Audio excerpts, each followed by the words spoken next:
دینداروں، سب سے پیشتر ہمارے آقا نامدار امام زمان مالک دو جہان نور خدا بن برحق نور مولانا شاہ کریم الحسینی حاضر امام کے مبارک نام پہ صلوات پڑھیے۔ اللہم صلی علی محمد و آل محمد۔ دینداروں، رمضان کے مقدس مہینے میں ہم ہیں، اور قرآن حکیم میں اللہ تبارک و تعالیٰ کا ارشاد ہے کہ شہر رمضان الذی انزل فیہ القرآن ھدی للناس وبینات من الھدی والفرقان۔ رمضان کا مہینہ وہ مہینہ ہے جس میں قرآن نازل ہوا، جو لوگوں کے لیے ہدایت ہے، اور ہدایت میں سے نشانیاں اور معجزات ہیں، اور حق اور باطل کے درمیان تمیز کرنے والی ایک چیز ہے۔ فمن شہد منکم الشہر فلیصمہ، تم میں سے جو اس مہینے کو دیکھے، یعنی جو اس مہینے میں آئے، تو اسے چاہیے کہ وہ روزہ رکھے۔ اللہ تبارک و تعالیٰ کے اس فرمان کے مطابق مسلمان ماہ رمضان کے درمیان روزہ رکھتے ہیں۔ قرآن حکیم میں ایک اور مقام پر اللہ تعالیٰ کا فرمان ہے کہ یا ایھا الذین آمنوا کتب علیکم الصیام کما کتب علی الذین من قبلکم لعلکم تتقون۔ اے ایمان والو، تم پر صیام فرض کیا گیا ہے۔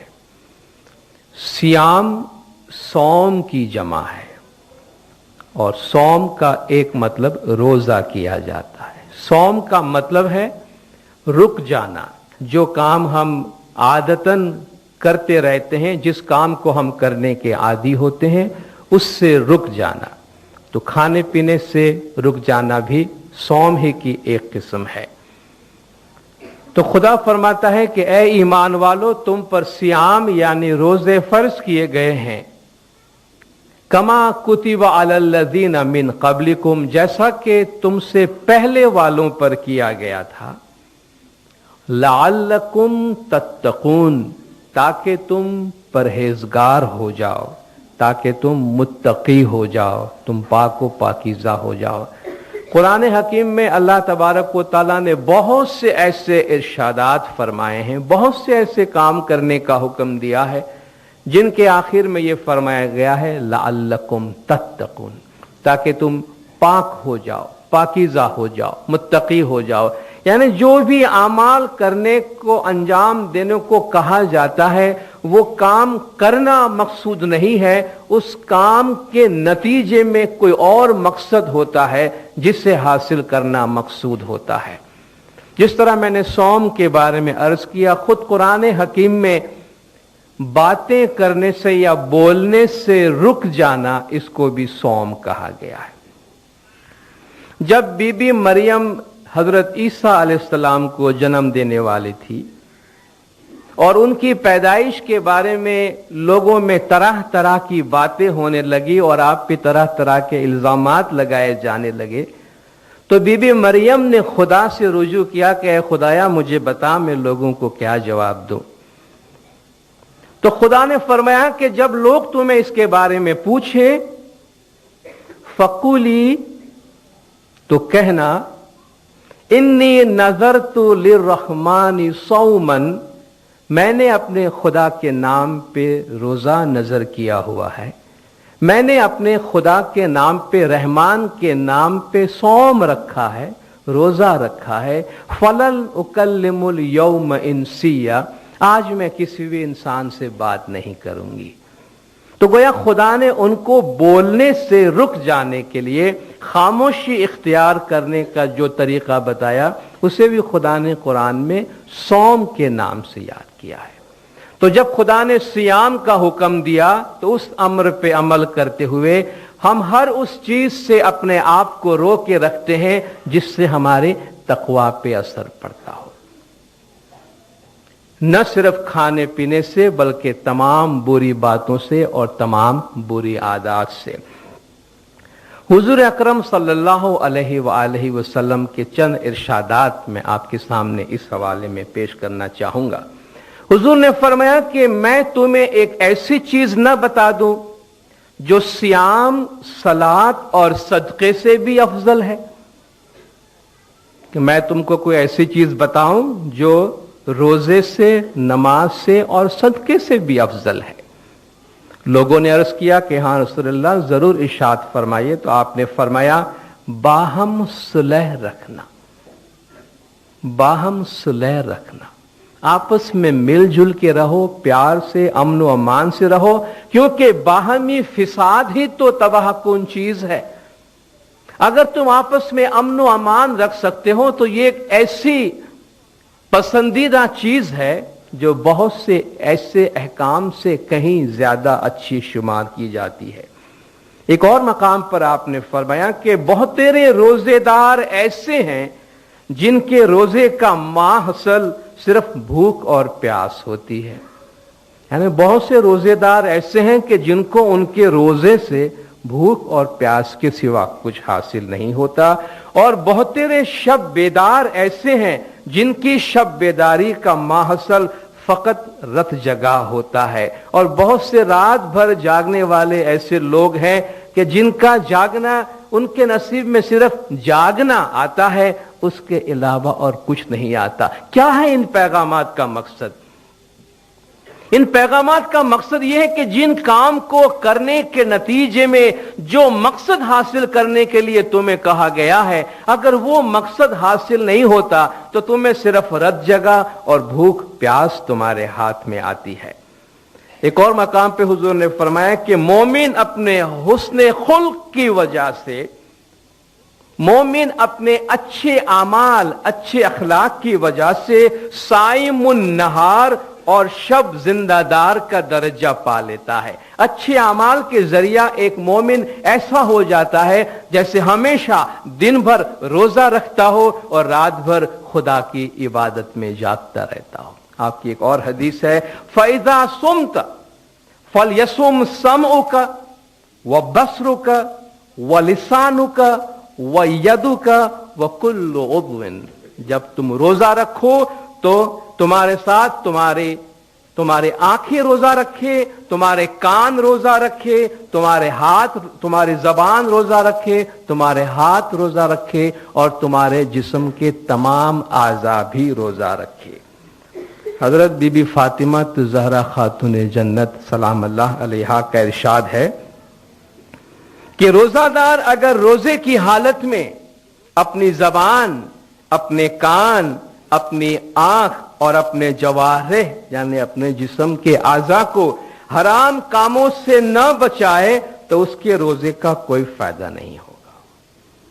تو خداوند تعالیٰ جو ارشاد فرماتا ہے، جو جن چیز کا حصول مقصود ہے اس کے اندر، وہ ایک باطنی کیفیت ہے، باطنی زندگی ہے اور باطنی تازگی ہے۔ یہ جو باطنی پاکیزگی کی ہم بات کرتے ہیں، سنیوں کے، اہل سنت والجماعت کے ایک بہت بڑے عالم ہیں محمد غزالی، جو اہل سنت والجماعت میں امام غزالی کے نام سے جانے جاتے ہیں۔ انہوں نے اپنی کتاب میں لکھا ہے کہ طہارت یعنی پاکیزگی کی 4 قسمیں ہیں۔ اول، ظاہر بدن وغیرہ کو حدث اور نجاست سے پاک کرنا۔ پہلا اسٹیج یہ ہے کہ آپ اپنی باڈی کو تمام ناپاک چیزوں سے پاک رکھیں، یہ پہلا اسٹیج پاکیزگی کا ہے۔ دوسرا مرحلہ یا دوسری قسم، اعضاء کو گناہوں اور خطاؤں سے پاک رکھنا۔ خدا جب تقوی کی بات کرتا ہے، پاکیزگی کی بات کرتا ہے، دیکھیں یہ لوگوں کے تشریحات ہیں۔ خداوند تعالیٰ نے قرآن حکیم نازل فرما کر بنی نوع انسان کے واسطے علم و حکمت کا ایک ٹھاٹھے مارتا ہوا سمندر دے دیا ہے۔ حضور اکرم نے اپنی زندگی سے امت مسلمہ کو جو تعلیم دی وہ علم و حکمت کا ایک بحر بے کراں ہے، ایک سمندر ہے، اور ہمیں فرمایا گیا خدا نے تم کو عقل دی ہے، اپنی عقل کا استعمال کرو اور اس خزانے میں سے علم و حکمت کو حاصل کرنے کی کوشش کرو۔ آنکھ کان ناک منہ بند کر کے اندھے گنگے اور بہرے ہو کر ان کے سامنے جھک نہ پڑو۔ یہ قرآن حکیم کی آیت ہے خدا کی۔ خداوند تعالیٰ ایسے لوگوں کو حیوانوں سے تشبیہ دیتا ہے کہ جب ان کے سامنے اللہ کا کوئی کلام پڑھا جاتا ہے تو وہ سمن بکمن امیون اندھے گونگے بہرے ہو کر اس کے سامنے جھک پڑتے ہیں اور اپنی عقل کا استعمال نہیں کرتے۔ خدا فرماتا ہے وہ ایسے لوگوں کو پسند نہیں کرتا۔ خدا اولو الالباب عقل مند کو پسند کرتا ہے۔ الذین یذکرون اللہ قیاما وقعودا وعلی جنوبہم، چلتے پھرتے اٹھتے بیٹھتے خدا کو یاد کرتے ہیں۔ وہ یتفکرون فی خلق السماوات والارض، آسمانوں اور زمین کی تخلیق میں غور و فکر کرتے ہیں۔ تو اللہ تبارک و تعالیٰ نے جو احکامات دیے ہیں، جو تعلیمات حضور نے اپنی زندگی میں دی ہے، خدا نے فرمایا ان میں سے علم و حکمت حاصل کرنے کی کوشش کرو۔ لوگوں نے غور و فکر کیا ہے اور اس کی بہت سی تشریحات بیان کی ہیں، ان کی بہت سی وضاحتیں بیان کی ہیں، بہت سے انٹرپریٹیشن بیان کی ہے، اور دین اسلام میں ان تمام انٹرپریٹیشن کی گنجائش ہے۔ اور کوئی بھی شخص یہ نہ کہے کہ میں جو کہتا ہوں، میں نے جس طرح سمجھا ہے، میں جو تشریح کرتا ہوں بس وہی صحیح ہے، باقی تمام تشریحات غلط ہے۔ ہر ایک کو اپنی اپنی تشریح کرنے کا حق ہے، اور ہر ایک کے لیے لازمی ہے کہ دوسروں کی تشریحات کا، دوسروں کی تعویلات کا احترام کرے، کیونکہ مذہبی تشریحات کی مونوپولی کسی کے پاس بھی نہیں ہے۔ اور ہم شیعہ امام اسماعیلی مسلم، ہمارے پاس قرآن حکیم کے ساتھ اس دور سے ہمیشہ سے ایک زندہ امام رہا ہے جو وقت کے مطابق قرآن کے احکام کی ہمارے لیے تشریح کرتے ہیں۔ تو یہ بھی ان تشریحات میں سے ایک تشریح ہے۔ خدا نے تقوی کا ذکر کر دیا، خدا نے پاکیزگی کا ذکر کر دیا، مگر علماء پاکیزگی کے درجات بتاتے ہیں، اور یہ ہم پر ہے کہ ہم کس درجے میں رہ کر اور کس لیول سے اپنے آپ کو پاک و پاکیزہ کرنا چاہتے ہیں۔ تو پہلے ہی جو پاکیزگی یا طہارت ہے، کہتے وہ آپ کے جسم کا ہے۔ دوسرا پاکیزگی کا طریقہ یہ ہے کہ گناہوں سے اپنے جسم کے اعضاء کو آپ محفوظ رکھیں۔ تیسرا، دل کو اخلاق کے بد اور خصائل ناپسندیدہ سے پاک رکھنا، یعنی آپ تیسرا مرحلہ کیا باطن میں چلے گئے کہ اپنے دل سے بھی، اپنے خیالات میں، اپنی سوچ میں، اپنے فکر میں کسی بھی قسم کی کوئی بد چیز کو آپ نہ آنے دے۔ یہ اس کا پاکیزگی کا تیسرا مرحلہ ہے۔ اور چہارم، باطن کو خدا تعالیٰ کے ماں سوا چیزوں سے پاک کرنا۔ چوتھی بات یہ کہ آپ اپنے باطن کو ایسا پاک رکھے کہ اس میں خدا کے سوا کوئی اور چیز آ ہی نہ سکے، اور جب وہ چیز حاصل ہو جائے تو انسان سر سے پاؤں تک پاک و پاکیزہ ہوتا ہے۔ یہ جو ہمارا دل ہے، جو مرکز ہے ہمارے وجود کا، ہماری عقل جہاں سے کمانڈ ہوتے ہیں ہمارے تمام وجود کو کہ یہ کرنا ہے، یہ کرنا ہے، یہ کرنا ہے، اگر ہمارا باطن پاک ہو تو ہمارے ظاہر کو باطن سے پاک و پاکیزہ کام کرنے کے احکامات جاری ہوں گے۔ اگر دل پر شیطان کی حکمرانی ہے تو آپ جانتے ہیں جس ملک کا بادشاہ شیطان ہوگا تو سارے کے سارے وزراء بھی شیطان ہی ہوں گے، وہ فرشتے تو نہیں ہوں گے نا۔ تو اگر دل پہ شیطان بیٹھا ہے تو یہ سارے جو منسٹریز ہیں اس کے جہاں سے اس کے سارے احکام نازل ہوں گے اور کام ہوگا وہ شیطانیت کا ہی ہوگا۔ لیکن اگر دل میں خدا کا نام ہے، اگر دل میں رحمان ہے، اگر دل کے تخت پہ خدا بیٹھا ہے تو پھر حکمرانی خدا کی ہوگی۔ پھر آنکھ بھی وہی کرے گی جو خدا کہے گا، زبان بھی وہی کہے گی جو خدا کہے گا، پھر ہاتھ بھی وہی کام کرے گا، پاؤں بھی وہی کام کرے گا، کان بھی وہی کام کرے گا جو اندر سے آواز آئے گی، جو خدا کا حکم ہوگا۔ تو یہ جو باطنی سلطنت ہے، باطنی حکمرانی ہے، وہ خدا کے حوالے کرنے کی ضرورت ہے۔ اور فرماتے ہیں یہ جو چوتھی قسم کی پاکیزگی ہے،